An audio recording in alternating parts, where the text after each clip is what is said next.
Hello, everyone, and welcome back to the Old Hunt. That's right, I have a new name for the series.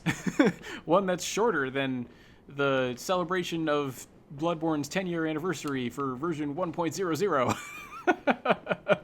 Yeah, normally when I start a series, I like to, alright, take a look at that soon. Normally when I start a series, I like to have a name ready to go for it. This time I just thought, well, I'm just going to do a series that's a celebration of Bloodborne's 10-year anniversary, and I'm going to play 1.00, and I had all these ideas, and I had no name, which is sort of unlike me, but there you have it. Anyway, we're exploring Central Yharnam still, running around, trying to find our way. We talked to a guy named Gilbert, who said if we're interested in some variety of blood, we should go look up the Grand Cathedral in the Cathedral Ward. Not quite sure where that is, or at least this character hasn't found it yet. And in the meantime, let's see. I wanted to look at... Here we are. Here we are. Let's take a look at the... let's see. Shiketsu no Shizuku, right? So this is like the drops of death blood, quite literally. And, of course, the official translation for death blood is cold blood. You know, the idea being, something dies, its corpse goes cold, and that's the blood you get. And I think it sounds a little bit... Death blood sounds really tacky, in my opinion. I mean, you're free to disagree, but I think if they called it death blood, I just don't like how that sounds. But this is where we first get the kanji on the screen. Maybe we've seen it before, because now I'm looking at the top right of the screen and I see them right there as well. So maybe I'm a liar, I don't know. But this is the easiest way. This is when I knew we'd be able to see it. We have chi no ishi, and we have an interesting verb, yadoshita. So that whole first sentence is interesting. Chi no ishi o yadoshita shiketsu no shizuku. I already talked about shiketsu no shizuku. I think it's pronounced shiketsu. I don't know. The death is shi, and the ketsu is one of the possible readings of blood. I don't think it'd be shichi. I think it's shiketsu. And shizuku, of course, being like droplet. I think this is localized as cold blood dew, because the cold blood is the death blood and the dew is the droplet. And we have chi no ishi o yadoshita. So yadoshita is like to inhere or dwell within. So this is a droplet of cold blood that has blood echoes, I'll use the official term, that are like indwelt or imbued within it. And the interesting thing, the reason I'm showing this kanji is the whole chi no ishi, right? The E is like bequeath, and the shi is will. And you can see that so it's a game term. It's also an important just general idea in Bloodborne. You have the bequeathed will that is within blood, right? So something about the will of the deceased that remains within blood, even though the original source is gone.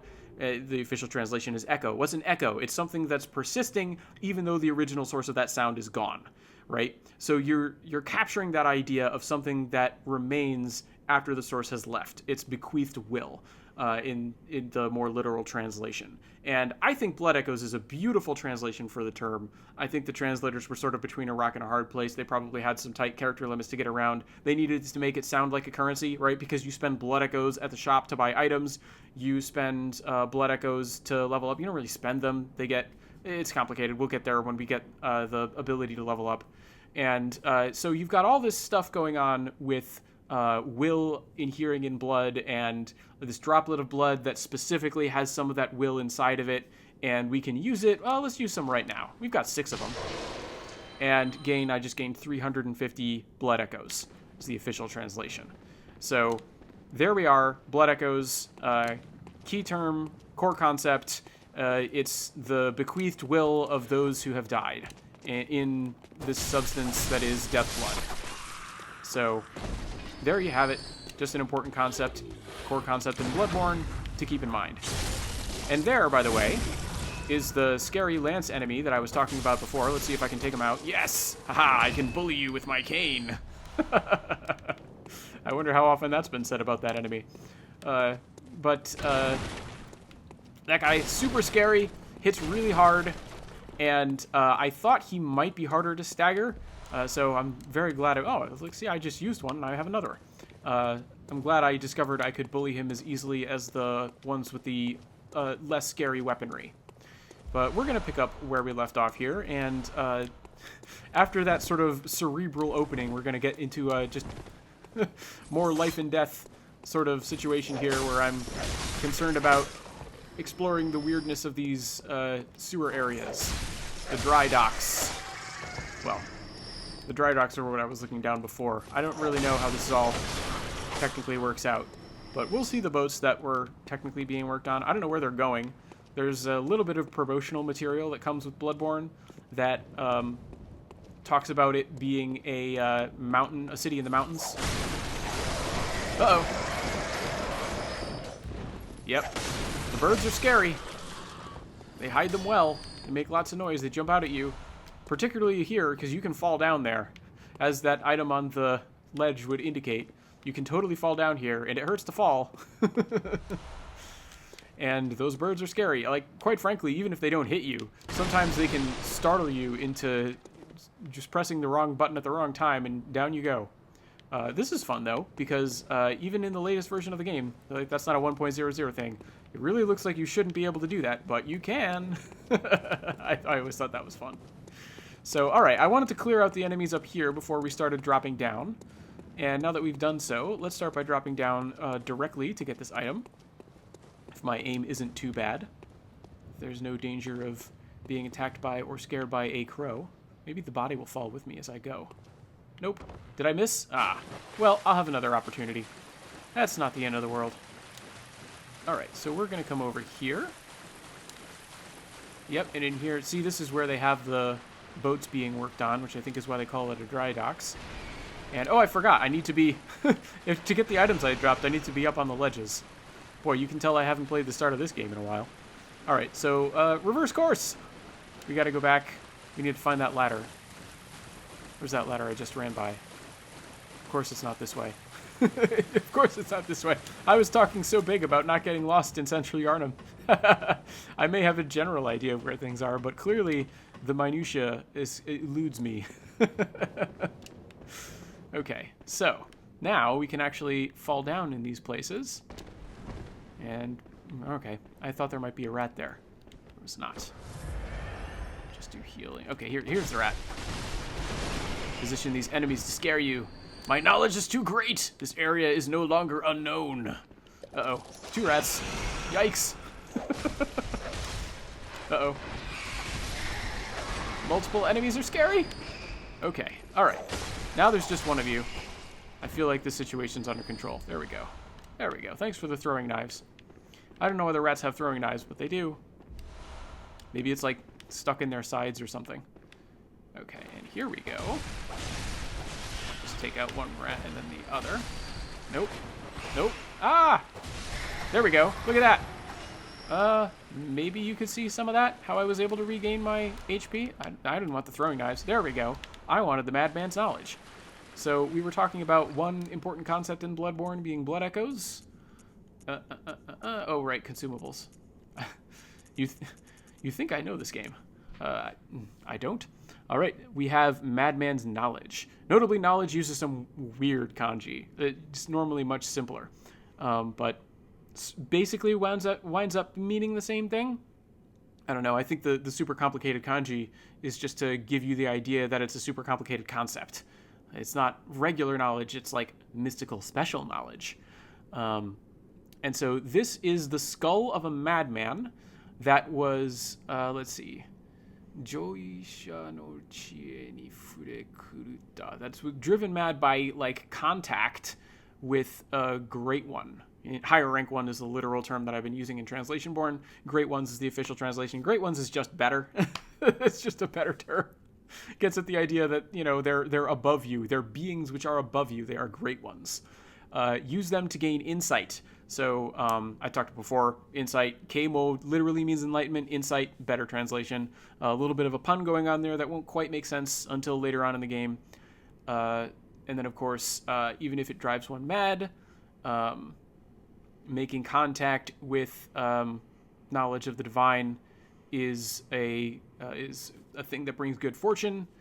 And especially if you can, if it can be of help, to later generations or people afterwards. I think later generations is like based off of a little bit of my memory of the official translation. Like Gonin, I think that's how it's read, just is like after and then person. So it doesn't necessarily, maybe it does mean posterity. It's not a specific term that I'm familiar with, but someone who comes after, certainly. That could be posterity. I'm going to say in the moment, and I'll probably edit this in if I'm wrong, in the moment, I'm going to say that it's got something to do, it could be a little bit more open to someone who comes after you. And there's this implication, right? There's this implication. The item itself is a skull, and you leave it for people who come after. And like it's from contact with this like strange force, right? So you're like literally scraping this knowledge out of skulls is sort of the implication that's going on here. And should I use that now? At some point I'm going to want to go back to the dream, and when I do, I think it's a good idea to have that active. As I was saying, you can't really level up until, I don't need to put it here, I can just use it from the menu. You can't level up until you've gained a point of insight. And now we have a point of insight. Kaboom. Easy as that. And make what you will of that animation. It didn't look like we were scraping anything out of that skull. It looked like we just crushed it. Oh, right, I forgot. I missed the item on the drop-down. And I didn't go the other side. Here I am ready to, make more progress in the sewers. But I've got more fundamental things to be doing. Got stuff to pick up. Items to get. Enemies to fight. All right, here we go. Round 2. Oh, there is one with a rat right here. So I just confused which side was which. There we go. Oh, and I don't know if you caught that, but I fell down and I immediately started to try and attack this enemy because this is another sort of effect of the rally system. Is it doesn't just make you reckless in combat. It doesn't just make it look like you're, wildly attacking things after they've died. It also allows you to take some greater risks around ledges. Because if you fall down, oops, I was in a golden situation and I threw it away.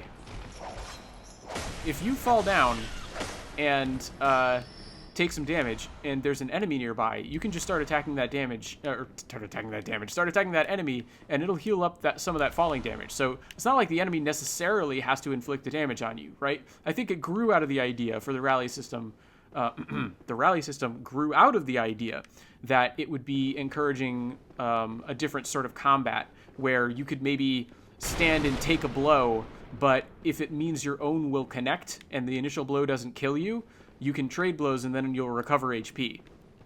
And in doing so, you encourage this exchange that's a little bit more proactive, a little high risk, high reward, just encourages a different sort of play for Bloodborne. Gives you that feel of the life and death struggle that the developer was talking about. You can use it for that. You can also use it to be risky around ledges. Which is, they're a serious threat in the Soulsborne games. But anyway, let's make our way back through the sewers here. Oh, right. I keep forgetting about that item. I wonder if it's important. I wonder if it's just like another cold blood item. Because those aren't particularly important. But if it's like an upgrade material, I'm going to regret not getting it. So, and I don't know. I don't remember. I don't have this game memorized. So we're going to find out. We're going to explore the unknown. Even though a huge amount of the situation is known. Not everything is known. I must know it all. Come to me. There we are. Ooh, it was an upgrade material. That's good. Very good. Oh, and here's a surprise that I'm not going to fall for. Oh, and I can lock on, even though they're not hostile. Well, surprise for you. Uh-oh. Uh-oh, surprise for me, too. I did not plan on falling off that ledge. Ah! Hello, everyone. Okay, out of stamina. Uh-oh, uh-oh, uh-oh, uh-oh. There's too many! Get me out of here! I don't want to wake you up. Probably did anyway. Boy, look at all these enemies. This is less than ideal. Less than ideal. Although, if I can... Oop. Did not see that one behind me. If I can group them all up. How about this? Well, I got 2 of them. Alright, well, the numbers are going down. Numbers are going down, which means I'm feeling a lot better about my situation here. All right. All right. Everything's coming together. And problem solved. Phew. Okay. Yeah, this game still has some surprises up its sleeve. I think you know something about it. Uh-oh. Illustrates the point. Still has some surprises up its sleeve. Uh-huh. Swing at me. There you go. All right, now you're dead.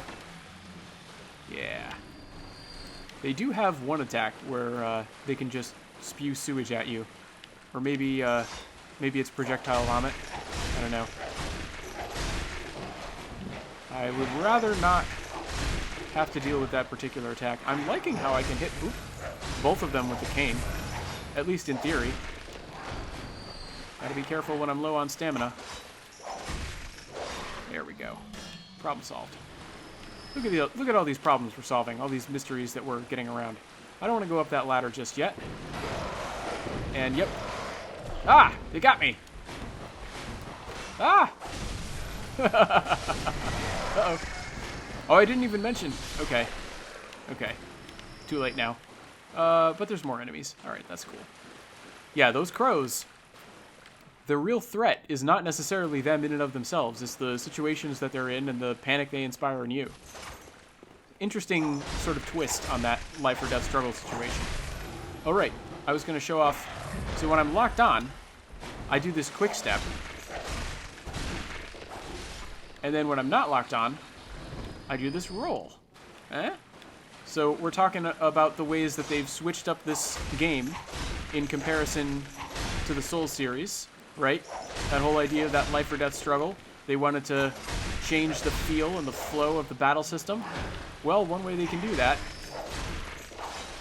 is by making your movement different, right? Even this roll, I think, goes further and feels faster than a lot of the rolls. Maybe not all the rolls, but a lot of the rolls in the Dark Souls games. So, there's something else to keep in mind. Sort of fast, frenetic feel by your own movement, not just the enemy movement, but yours too. Very interesting idea. And then, of course, the idea of positional, the importance of positioning, which is always important in these games, but still. Oh, and speaking of fear of the enemies, here's another indicative moment. Very emblematic, I think. Boy, that thing is scary. I've messed it up. Messed it up. No, it turns around too fast. All right, get locked into that attack. There we go. All right, we saved it. Haha! Haha! Visceral attack has a different feel on that enemy. Uh-oh, it lived. Okay. Whew. That's terrifying. Those things deal huge damage if they hit you. And if you're slow about coming in here, this tiny little corridor, it will charge you. And it will not end well. I think it might be just a one-shot KO. But if you're willing to charge forward into danger, you can get around the thing and turn the tables on it. Pretty wild. And also, a lesson I learned the hard way, do not take too many steps in here. It looks like there's ground there. There is not. You will fall to your death. I do not particularly feel like falling to my death right now. So I'm going to come up this way instead. All right, we're making some good progress around the city. Getting pretty far through this gigantic opening area. Accumulated a good amount of blood echoes. We've got insight, so that will give us some more options when we go back to the dream.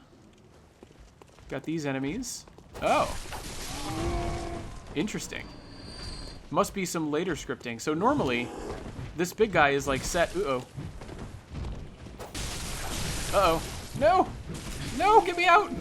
Let me live! I'm gonna die! Yeah, I'm not beyond getting terrified of these enemies. There we go. I'm not scared of that attack. You should be scared of mine for that particular situation. There, now I'm just gonna kill you. I'm gonna be the aggressor. There we go. Just like the game wants me to be. So normally what happens is this is like an ambush, and they set this thing on fire and send it rolling down. Can I? No, I can't. I can't set it on fire. Wait a minute. I got the torch, right? What if I light it with my torch? Haha! Aww. Oops. Haha! Yeah, clearly. It didn't work the first time. It's not going to work this time. Boy, wouldn't that be funny if I could light this thing? I might take some damage. So as part of the scripted event, the big guy lights this thing on fire. It starts rolling down and kills those guys, most of them anyway. And the big guy takes a bunch of damage, and this whole situation is a lot easier than the one you just saw me be terrified of. So things did not exactly go according to plan here. Look at this big, useless thing. You're supposed to kill these enemies for me. To do everything myself? Uh-oh. Uh-oh. Have I gotten in over my head again? Ah! No. I don't like this group. Crowd control. Whip, save me. Come on, threaded cane. No, I ran out of stamina. Ah! Heal me. Ah, there we go. Beautiful example of healing back, rallying back some health, even though those enemies were technically dead. I think I did like a slowdown effect to show that off in the previous episode, but that right there was a much better demonstration of the principle. Okay, making good progress through Central Yharnam here. And of course, this will bring us back down into the sewers. I don't quite want to go there just yet. Is there anything? I feel like there's something around one of these corners. Maybe I'm just losing it. Yeah, all right, never mind. We're just gonna go up this elevator here, and it should bring us up to a familiar area. This is just the joy of the Souls games, is when you get these connections. When you suddenly realize, well, I was maybe a little bit premature. When you suddenly realize, hey, I've been here before. Remember these guys? Yeah. Yeah, I dealt with them already. This is a shortcut. This is a route back. And something I noticed in editing the previous video was I did not open this door. Even though I dealt with all those enemies, this house remained empty. Or, well, remains empty. It remained closed. The door remained closed. Boy, I really can't talk to save my life when I do these videos. All right, but the other thing I did last time was I ignored this note. I would think I was in the middle of either running for my life or trying to make some other point and failing. But I wanted to come back and read this particular note. As we can see, on the night of the Beast Hunt, the bridge to the Grand Cathedral was sealed off. The Healing Church intends to abandon us, and just as presumably the Healing Church did on the moonlit night when the old city center, when Old Yharnam burned to the ground. Interesting, Yakisteta, right? So it's like the Healing Church burned and abandoned Old Yharnam. So, yep, that's something, this lore note, I think, sort of brings out something that's interesting about Bloodborne, another point of contrast from a lot of the Dark Souls games. Things are happening as we're running through the city. A lot of the Dark Souls games, I mean, there's a couple events that progress as you do, but sort of all the major events are often things that have already happened. In Bloodborne, the major events are happening as you're playing the game. They're like actively ongoing, which I think is interesting. I'm going to keep trying to point out little moments where we can catch sight of that. But, oh, right. We can go all the way back here. And take care of you. And this is something else I wanted to show off. Boy, I'm glad I came back this way. And I ran from these guys in terror before. But now I can, again, run from them in terror, but with purpose, with intent. Because by coming in here, hello, come get me. Uh-oh. Uh-oh. Having some trouble. Oh, no. Look at that. You can't get through that door. Just too big. My whip can magically pass through. However, you cannot. Look at that. Try as you might. This open door remains closed to you. Yeah. So this is... Look at how little damage I do to these things. If I didn't have this trick at my disposal, I'd be in trouble. Uh-oh. I was almost in trouble anyway. Their attacks can reach... If I get too close... Oop, as you can see, their attacks can reach me. So, I'm not, like, 100% immune to taking damage here. But I wanted to show off the fact that this game does give you, even though it throws these really hard enemies at you, knowledge is power. And if you know they can't fit through this door, you can really turn the tables back on them. Let's see if I can get a... Yeah, let's see if I can get a visceral attack to... Uh-oh. Maybe I miscalculated. I abandoned my powerful knowledge. Yeah, dodging backwards is really, just in general, not a great move in this game. That attack probably should be catching me. It's just that I'm dodging from a little bit further back, I think, than normally would be the case. And if I go that way, it's going to turn into a boss fight, which I don't think I want to do. I think I want to circle back around to the sewers. Which... Oh, and I don't think I picked up... I think there's an upgrade material back here. So I want to do that. Yeah, here we go. Here we go. This is going to be important for when we go back to the dream. Don't want to fight any bosses till I've gone back to the dream. Oh, and here, by the way, they said the Great Bridge was sealed. There's probably... There's multiple ways in which the Great Bridge is sealed, but this is potentially one here. So we have this big carriage blocking the way, and even behind that big carriage... What is that? I guess there's an implied gate behind it? I've never really looked too hard at this part of the game before. Yeah, I don't know. More dedicated lore hunters, I think, will have an explanation for that. Which might be, just to return to the theme from the previous episode, which might include the idea that this world is actually a dream. And now that I'm not in fear for my life, running from those scourge beasts, I can pick up a few more items. Here we go. Come back here. See, I knew there was... I thought there was some upgrade material back here. And boy, when I first found out about this area over here, I thought I was a genius. Turns out this is not as like secret or important as I thought it was, but it's still nice. It's still useful, and there's a useful armor set down here that I think there's a little bit of a knowledge tax. Well, I'm saying it like it's a knowledge tax. The thing is, like I keep coming back to, part of the idea for this game is exploring the unknown. And so if you're willing to put in the time and effort and get in that exploration, there are tangible rewards. It's just, it feels a little bit punishing when you come at it from a situation of not knowing anything at all. And, I was going to go in to bully this guy, and he had his own opinions of who was the bully in that situation. There we go. But, as I was saying, there are some things where once you know the layout of this particular area, there are a lot of things that you can do to mitigate early things that would otherwise be early expenses. Please don't die. I'd really rather not die. All right, swing at me again. All right, here we go. Here we go. Problem solved. Yeah, you're no big deal. You're no big deal. Almost killed me. We're gonna forget about that. So I'm just thinking back to when I first played the game.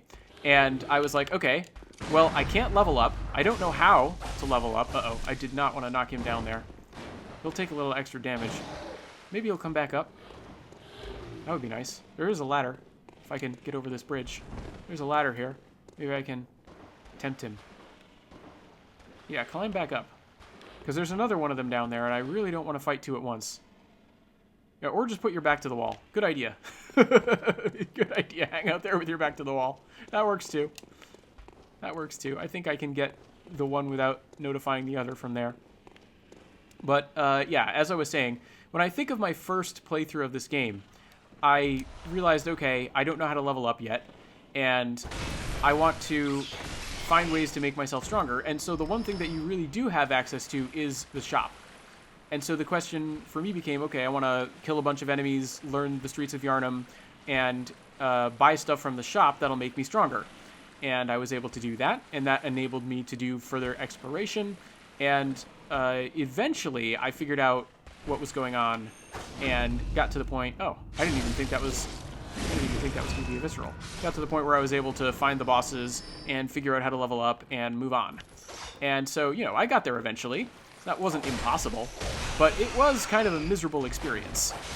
And the thing is, now, I mean, you've seen me come within an inch of my life several times in this playthrough already, but even so, the threat is just relatively minor, right? Like, and I know how to get around. I know for a fact that behind me, I'm dealing with these rats because I don't want to have any enemies behind me.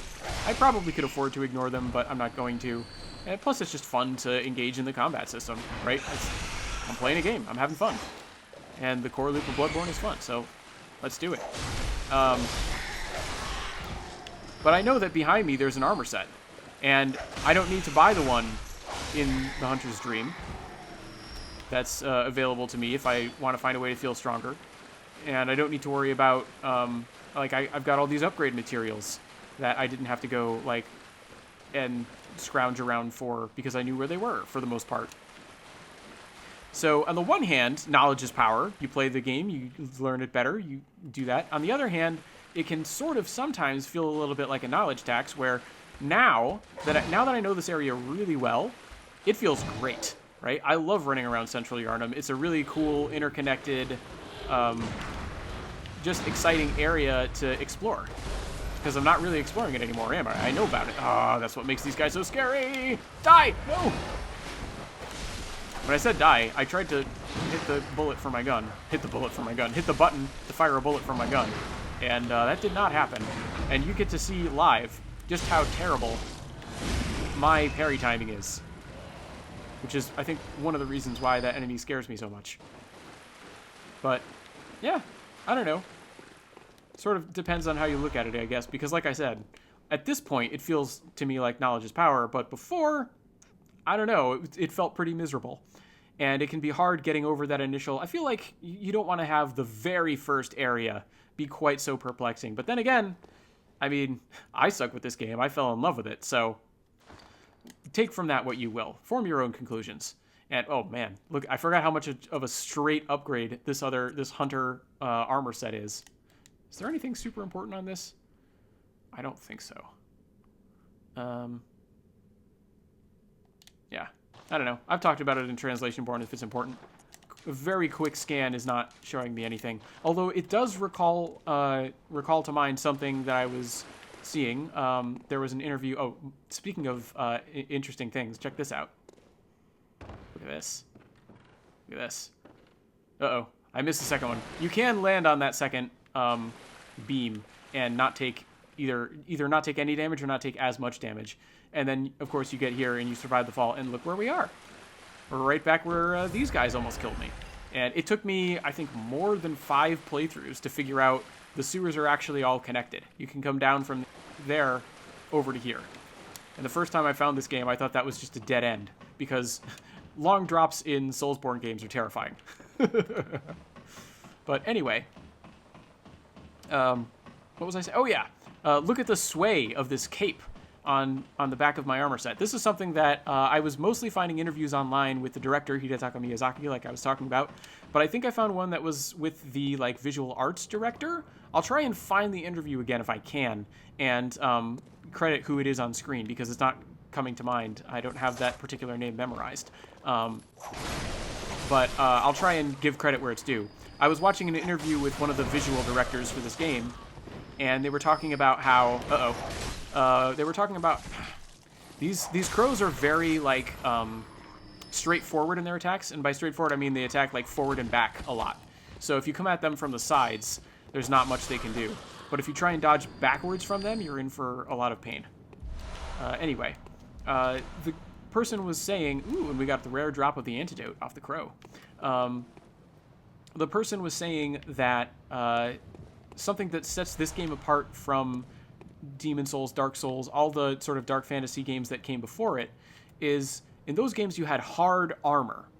And in this game, you've got flowing fabric, right? Very, totally different, visual set for your main character that you're running around with. And that posed its own visual challenge. And I'm not personally, that into the technical side of the development of Bloodborne, or video games in general. So I can't tell you how intensive that process might have been, but I think it's very interesting to think about they have one set of knowledge. They know how to make armor look and feel really good, but now they have this totally new challenge that they've set themselves with the flowing cape and leather and stuff. Let's see if this guy will give us some dialogue. Has it been too long? I'm going to say no and just take him out. You can get some dialogue from that enemy sometimes. I'll try and get it in a playthrough in the near future if I can. All right. And also, oh, is there no incense burner? Or is this an incense burner that's run out? I don't know if I like these people's prospects, because you can talk to this door. Wretched outsider.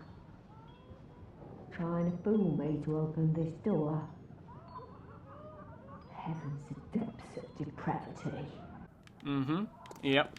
There's Yharnam's special way of treating guests. As Gilbert was saying. Not too fond of outsiders, and prone to... he was saying, this is one of the reasons it sort of benefits us that it's the night of the hunt, because ordinarily we'd never get the time of day from Yharnamites and wouldn't be allowed near the Grand Cathedral. So, we have that to keep in mind. And now that we've opened this door, I think this is the last big shortcut. Because we got the elevator, and we got this door. And, yeah, we went through all the sewers. Okay.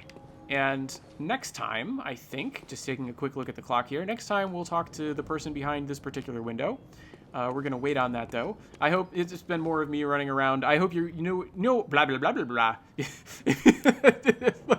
I'm just illustrating my point by being completely unable to talk. Totally tongue-tied at the end of an episode. But at this point, I hope you know what you're in for now. Yeah, I'm just going to leave it at that. And thank you all very much for watching, and good hunting.